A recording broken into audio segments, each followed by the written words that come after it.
Você já entrou em um lugar e sentiu, antes mesmo de qualquer palavra, que havia algo pesado ali. Não era uma prova concreta, não havia ninguém gritando. Talvez tudo parecesse normal por fora, mas, por dentro, alguma coisa no seu corpo percebeu. Uma tensão no ar, um silêncio estranho, uma sensação invisível dizendo, preste atenção. Agora pense no contrário. Você já esteve perto de alguém que, sem falar muito, parecia acalmar o ambiente, uma pessoa que não precisava se impor, não precisava levantar a voz, não precisava provar nada, mas havia nela uma presença, como se o corpo dela estivesse em ordem, como se a mente dela não estivesse correndo, como se, de alguma forma, aquilo que ela carregava por dentro chegasse antes das palavras. Os antigos hermetistas diriam que isso não é acaso. Eles diriam que tudo emite algo, tudo comunica, tudo se move, tudo vibra. A terceira lei hermética diz, nada está parado, tudo se move, tudo vibra. Essa frase parece simples, mas, se você observar com profundidade, ela pode mudar completamente a forma como você entende a mente, as emoções, o corpo, os ambientes, os relacionamentos e até aquilo que você chama de destino. Por quê? Se tudo vibra, então nada é neutro, nem seus pensamentos, nem suas palavras, nem suas emoções, nem o silêncio que você carrega, nem a forma como você entra em uma conversa, nem aquilo que você tenta esconder, nem aquilo que você repete dentro de si todos os dias. Talvez você pense que sua vida é feita apenas de decisões, mas antes de cada decisão existe um estado. Antes da palavra, existe uma intenção. Antes da ação, existe uma atmosfera interna. Antes do comportamento aparecer, algo já se movimentou dentro de você. E é nesse movimento invisível que a lei da vibração começa. No hermetismo, a realidade não é vista como algo morto, parado, fixo. Tudo está em movimento, tudo está em transformação, tudo pulsa em algum grau. O corpo pulsa, a mente pulsa, a emoção pulsa, a natureza pulsa, o universo pulsa, a matéria, que parece sólida. É movimento em níveis sutis, o pensamento, que parece invisível, move o corpo inteiro. Uma lembrança pode acelerar o coração, uma preocupação pode apertar o peito, uma imagem mental pode fazer sua respiração mudar, uma palavra recebida pode alterar seu dia, uma interpretação pode transformar uma situação neutra em sofrimento. Então, talvez a vibração não seja apenas uma ideia mística. Talvez ela seja uma forma antiga de falar sobre estados internos, aquilo que hoje poderíamos relacionar, em parte, com humor, emoção, atenção, postura, sistema nervoso, padrões mentais, memória emocional e percepção. Os antigos falavam em vibração. A psicologia fala em estados emocionais, a neurociência fala em redes neurais, ativação corporal, sistema nervoso, previsão, resposta ao medo, dopamina, cortisol, regulação. São linguagens diferentes tentando se aproximar de um mesmo mistério. O ser humano não vive apenas aquilo que acontece, ele vive aquilo que o seu estado interno permite perceber. Você já percebeu que existem dias em que uma pequena demora parece abandono? Uma mensagem sem emoji parece frieza. Uma crítica simples parece humilhação. Um problema pequeno parece o fim de tudo, mas em outro estado interno, a mesma situação seria apenas uma situação. O que mudou? O mundo? Ou a vibração a partir da qual você olhou para o mundo? Essa é a pergunta que a terceira lei hermética coloca diante de nós, porque muita gente passa a vida tentando mudar tudo fora, sem perceber o campo interno a partir do qual está vivendo. Troca de ambiente, troca de relacionamento, troca de trabalho, troca de cidade, troca de aparência, troca de rotina, mas continua carregando o mesmo ruído, o mesmo medo, a mesma pressa, a mesma necessidade de provar valor. A mesma sensação de ameaça, a mesma culpa antiga, a mesma raiva mal resolvida. E então, mesmo em cenários novos, encontra o mesmo gosto emocional de sempre, como se a vida mudasse de cenário, mas a alma continuasse tocando a mesma música. A lei da vibração diz: observe a música, observe o som interno, observe aquilo que você transmite antes mesmo de agir. Porque talvez o problema não seja apenas o que acontece com você. Talvez seja também o estado a partir do qual você entra naquilo que acontece. Imagine um rádio antigo. Você gira o botão tentando encontrar uma estação. Por alguns segundos, aparece uma música. Depois vem o chiado. Depois uma voz cortada. Depois silêncio. Depois ruído.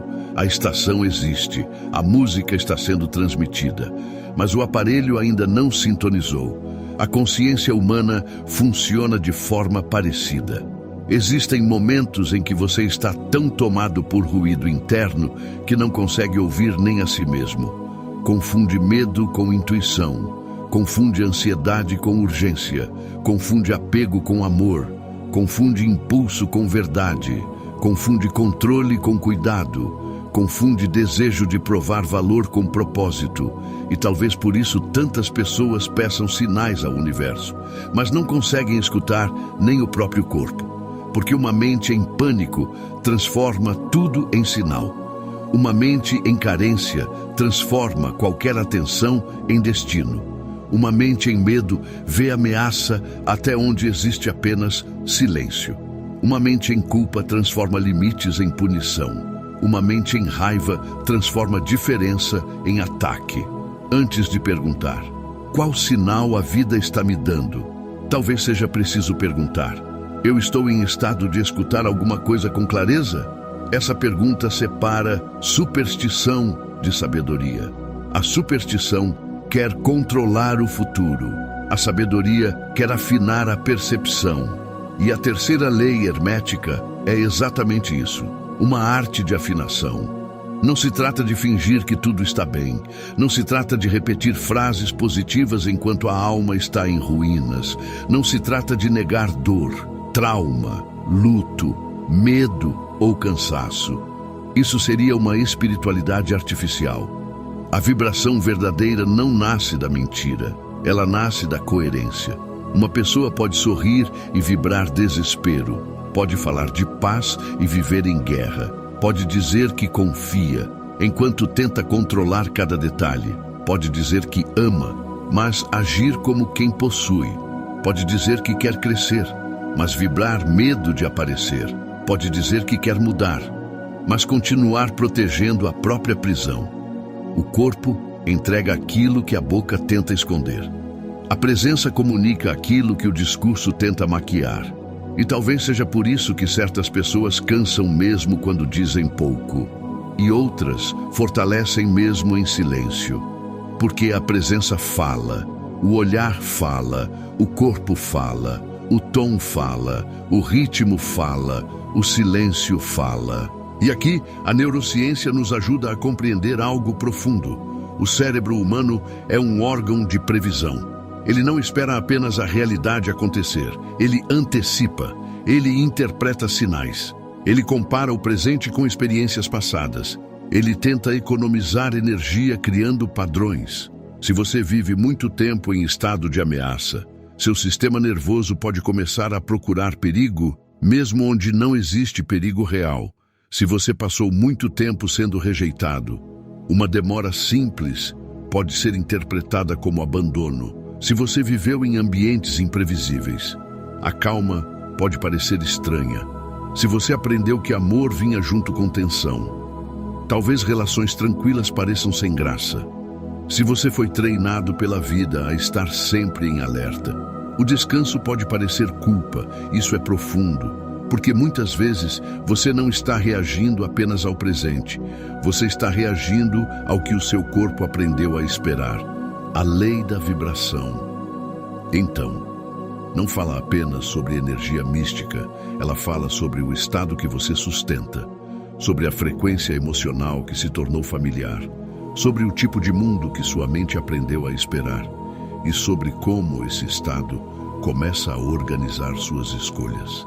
Pense em uma pessoa tomada por inveja. Ela pode entrar em uma sala cheia de oportunidades, mas só verá comparação. Pense em alguém tomado por ressentimento. Pode receber um elogio sincero, mas procurará a intenção escondida.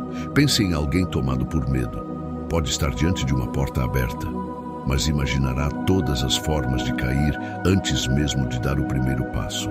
Pense em alguém tomado por carência. Pode receber amor, mas exigirá tantas provas que acabará sufocando aquilo que mais queria preservar. A vibração interna seleciona sinais. Ela ilumina algumas coisas e escurece outras. Ela decide, antes da razão, o que você vai chamar de ameaça, oportunidade, amor, rejeição, sorte ou destino. Por isso os antigos insistiam tanto em purificação. Nas tradições iniciáticas, nas escolas herméticas, nos rituais antigos, nos caminhos monásticos e até nas ordens secretas. Havia uma ideia central. O ser humano precisa preparar o recipiente. Não basta receber conhecimento. É preciso ter estrutura interna para carregar conhecimento. Não basta conhecer símbolos. É preciso purificar o olhar que interpreta os símbolos. Não basta repetir palavras sagradas. É preciso alinhar o estado a partir do qual essas palavras são pronunciadas. Os Rosa-Cruzes falavam por símbolos. A alquimia falava de transformação. A maçonaria, em sua linguagem iniciática, trabalha com a ideia de lapidar a pedra bruta. Os antigos templos usavam silêncio, rito, disciplina e graus de iniciação, não apenas para criar mistério, mas para transformar a consciência daquele que buscava. Porque uma mente desordenada distorce até uma verdade elevada.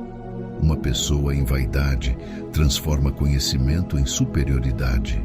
Uma pessoa em medo transforma a espiritualidade em paranoia. Uma pessoa em carência transforma sinais em dependência. Uma pessoa em orgulho transforma o oculto em fantasia de poder. Por isso, o verdadeiro iniciado não é aquele que sabe mais palavras antigas, é aquele que aprende a vibrar com mais presença, mais verdade e mais domínio de si. A lei da vibração é a lei da presença em movimento. É a pergunta silenciosa: o que eu estou emitindo para o mundo quando ninguém está vendo? Agora, deixe-me contar uma parábola. Havia, em uma cidade antiga, um artesão que fabricava sinos. Seus sinos eram conhecidos por todo o reino. Diziam que, quando ele terminava uma peça, o som era tão limpo que parecia atravessar não apenas o vale, mas o peito de quem ouvia. Um jovem aprendiz procurou esse artesão e pediu para aprender o segredo. O velho aceitou. Durante semanas, ensinou sobre metal, fogo, forma e martelo. O jovem aprendeu rápido, mas quando tentou fazer seu primeiro sino, o som saiu duro, pesado, sem vida. Ele tentou de novo, e de novo, e de novo. O sino parecia perfeito por fora, mas o som continuava estranho. Frustrado, perguntou: mestre, o que falta? O metal está certo, a forma está certa, a técnica está certa. O velho respondeu: você ainda bate no metal com a intenção errada. O aprendiz ficou irritado: mas intenção não muda metal. O mestre sorriu: muda a mão muda o golpe muda a forma muda o som. Então pediu ao jovem que ficasse 3 dias sem fabricar nada, apenas observando. No primeiro dia, o aprendiz percebeu que trabalhava com pressa. No segundo, percebeu que queria provar que era melhor que os outros. No terceiro, percebeu que não escutava o sino, apenas queria vencer o sino. Quando voltou à oficina, respirou, tocou o metal com calma, esperou, ouviu e, pela primeira vez, não tentou impor um som. Tentou descobrir o som que estava escondido ali. Quando terminou, o sino vibrou limpo. O mestre disse: agora você entendeu. Toda matéria responde ao estado de quem a toca. Essa parábola é sobre nós. A vida é esse sino. Você pode ter técnica, pode ter conhecimento, pode ter oportunidade, pode ter discurso, pode ter aparência, mas se o estado interno está em guerra, o som sai distorcido. Duas pessoas podem dizer a mesma frase. Uma cura, a outra fere. Duas pessoas podem dar o mesmo conselho. Uma acolhe, a outra humilha. Duas pessoas podem entrar no mesmo ambiente. Uma organiza, a outra contamina. Duas pessoas podem enfrentar a mesma crise. Uma se perde, a outra amadurece. O acontecimento pode ser parecido, mas a vibração interna muda tudo, muito antes de vocês verem. Esta é a diferença entre quem anuncia e quem constrói.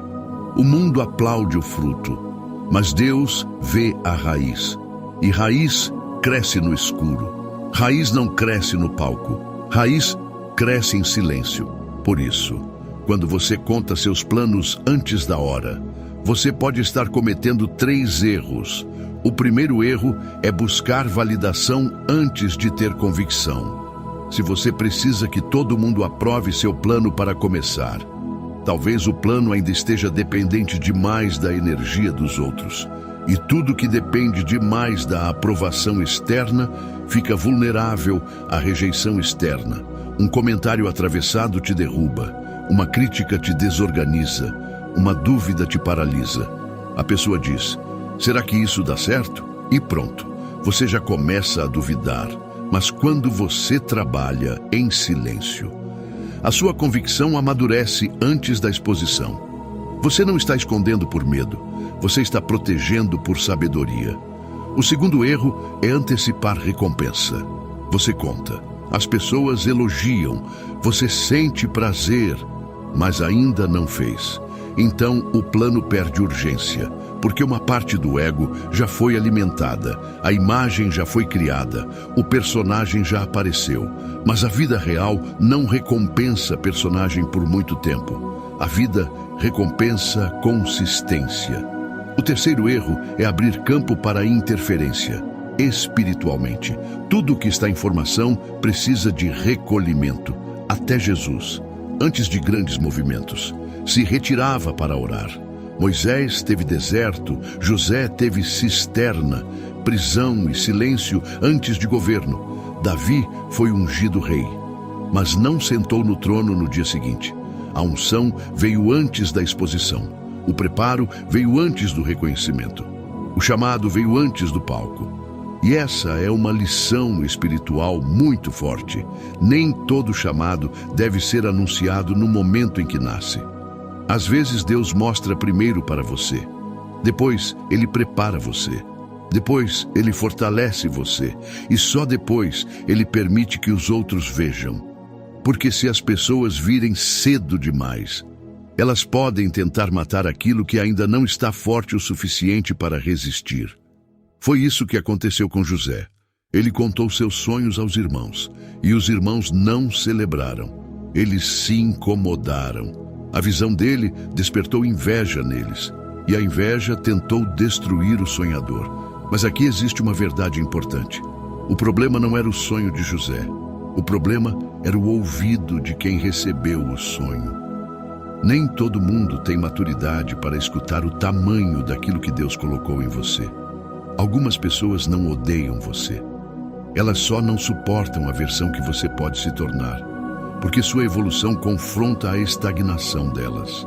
Seu plano denuncia a acomodação delas. Sua coragem incomoda a desistência delas. Então elas tentam diminuir.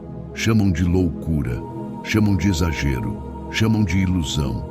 Mas, no fundo, não é sobre você, é sobre o espelho que você se tornou. Por isso, silêncio não é fraqueza, silêncio é blindagem, silêncio é gestação, silêncio é estratégia espiritual, silêncio é a diferença entre proteger uma semente e expor uma semente ao sol antes da hora. Agora, isso não significa que você nunca deve contar nada para ninguém. Esse também seria um erro. Existe uma diferença entre silêncio estratégico e isolamento orgulhoso. Você pode e deve buscar orientação, mas escolha bem quem escuta. Conte para quem tem sabedoria. para quem tem competência, para quem tem histórico de construir, para quem não compete com você, para quem consegue corrigir sem te diminuir, para quem consegue orientar sem contaminar. O problema não é compartilhar. O problema é compartilhar com qualquer um, antes da hora. Buscando aprovação emocional. Tem plano que deve ser contado para mentor, não para plateia. Tem decisão que deve ser colocada em oração, não em discussão. Tem projeto que deve ser estruturado em papel, não espalhado em conversa. Tem sonho que deve ser tratado como sagrado, não como fofoca sobre o futuro, porque quanto mais alto é o chamado, mais seletivo deve ser o ouvido. Antes de contar um plano, pergunte a si mesmo: eu estou contando para buscar orientação ou para buscar validação? Esta pergunta separa maturidade de carência. Se você está contando para receber direção, escolha alguém preparado. Se está contando para ser admirado, fique em silêncio e vá trabalhar, porque admiração antes da hora pode virar veneno. Pergunte também: essa pessoa tem capacidade de me ajudar ou apenas vai opinar? Porque opinião todo mundo tem, mas direção poucos oferecem. E opinião sem responsabilidade é perigosa. A pessoa fala qualquer coisa sobre seu plano, depois vai dormir. Mas você fica carregando a dúvida que ela plantou. Por isso, proteja sua mente, proteja sua atenção, proteja sua energia, proteja seu começo. Começos são frágeis. Uma planta pequena não aguenta tempestade. Uma fé pequena não aguenta multidão. Uma ideia pequena ainda precisa de estufa. E a estufa do plano é o silêncio. Silêncio para trabalhar. Silêncio para errar sem plateia. Silêncio para ajustar sem explicar. Silêncio para amadurecer sem ser interrompido. Silêncio para ouvir Deus sem o ruído das pessoas. A própria neurociência lembra que o cérebro aprende com recompensa, expectativa, erro e ajuste. Pesquisas clássicas sobre dopamina mostram que sinais de recompensa e erro de previsão ajudam o cérebro a aprender com a diferença entre o que esperava e o que realmente aconteceu. Traduzindo de forma simples, você precisa deixar sua mente aprender com a ação real, não apenas com a reação das pessoas ao seu anúncio, porque o feedback que constrói não é o aplauso antes, é a realidade depois. Você faz, você mede, você ajusta, você trabalha, você melhora, você tenta de novo. É assim que um plano vira obra, quando você fala antes da hora. Corre o risco de trocar processo por imagem. Quando você silencia, troca imagem por construção. Quando você fala demais, espalha energia. Quando você silencia, concentra energia. Quando você busca a aprovação, entrega seu centro. Quando você trabalha em silêncio, fortalece seu centro. Quando você anuncia cedo demais, chama opinião. Quando você executa primeiro, apresenta resultado. E resultado tem uma linguagem que dispensa explicação. O fruto não precisa convencer ninguém de que a semente era real. Ele simplesmente aparece. Então, talvez o conselho mais espiritual e mais estratégico que você possa ouvir hoje seja simples. Pare de contar, comece a construir.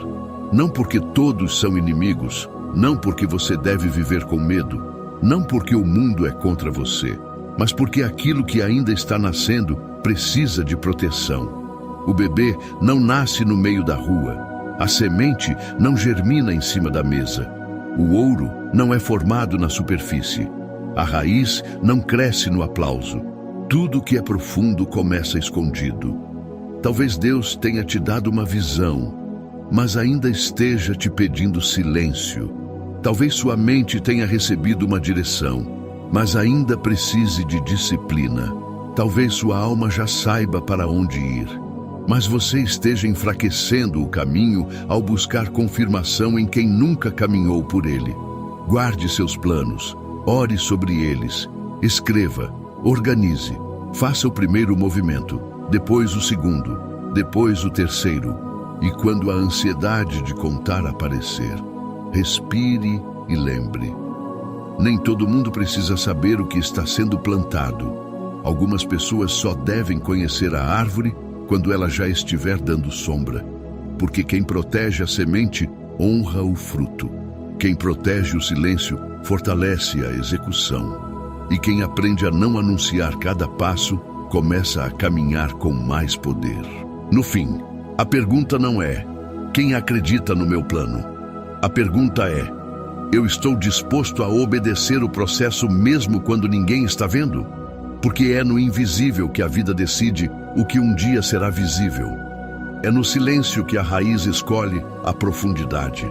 É na disciplina secreta que o destino começa a se mover. Então, antes de contar seus planos para o mundo, construa. Antes de explicar sua visão, fortaleça. Antes de buscar aplauso, crie raiz, porque o que nasce no silêncio, quando aparece, ninguém consegue negar. Se esse vídeo falou com você, se inscreve no canal, porque aqui a gente fala sobre consciência, espiritualidade, mente e os processos invisíveis que moldam a nossa vida. Deixa seu like, comenta aqui embaixo. Vou proteger minha semente e compartilha esse vídeo com alguém que precisa aprender a construir mais e anunciar menos. Obrigado por assistir até aqui. A gente se encontra no próximo vídeo.